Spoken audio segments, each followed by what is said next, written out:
I'm reading 1 Corinthians 10 in the ESV. For I do not want you to be unaware, brothers, that our fathers were all under the cloud and all passed through the sea. And all were baptized into Moses in the cloud and in the sea. And all ate the same spiritual food, and all drank the same spiritual drink. For they drank from the spiritual rock that followed them, and the rock was Christ. Nevertheless, with most of them God was not pleased, for they were overthrown in the wilderness. Now these things took place as examples for us, that we might not desire evil as they did. Do not be idolaters, as some of them were, as it is written, the people sat down to eat and drink and rose up to play. We must not indulge in sexual immorality, as some of them did, and 23,000 fell in a single day.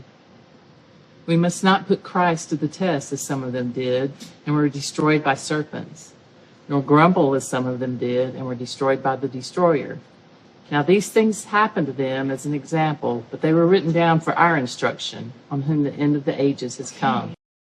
Therefore, let anyone who thinks that he stands take heed lest he fall. No temptation has overtaken you that is not common to man. God is faithful, and he will not let you be tempted beyond your ability. But with the temptation, he will also provide the way of escape, that you may be able to endure it. Therefore, my beloved, flee from idolatry.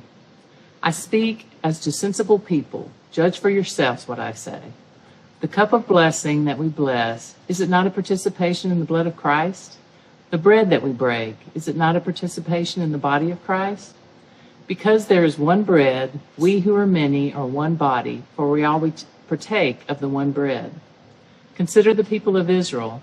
Are not those who eat the sacrifices participants in the altar? What do I imply then? That food offered to idols is anything, or that an idol is anything? No, I imply that what pagans sacrifice, they offer to demons and not to God. I do not want you to be participants with demons. You cannot drink the cup of the Lord and the cup of demons. You cannot partake of the table of the Lord and the table of demons. Shall we provoke the Lord to jealousy?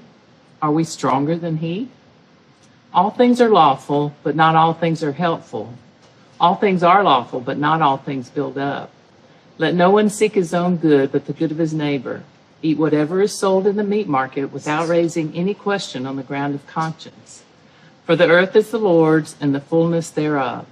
If any of the unbelievers invite you to dinner and you're disposed to go, eat whatever is set before you without raising any question on the ground of conscience. But if someone says to you, this has been offered in sacrifice, then do not eat it for the sake of the one who informs you and for the sake of conscience. I do not mean your conscience, but his. For why should my liberty be determined by someone else's conscience? If I partake with thankfulness, why am I denounced because of that for which I give thanks? So whether you eat or drink or whatever you do, do all to the glory of God. Give no offense to Jews or to Greeks or to the church of God, just as I try to please everyone in everything I do, not seeking my own advantage, but that of many, that they may be saved. Be imitators of me as I am of Christ.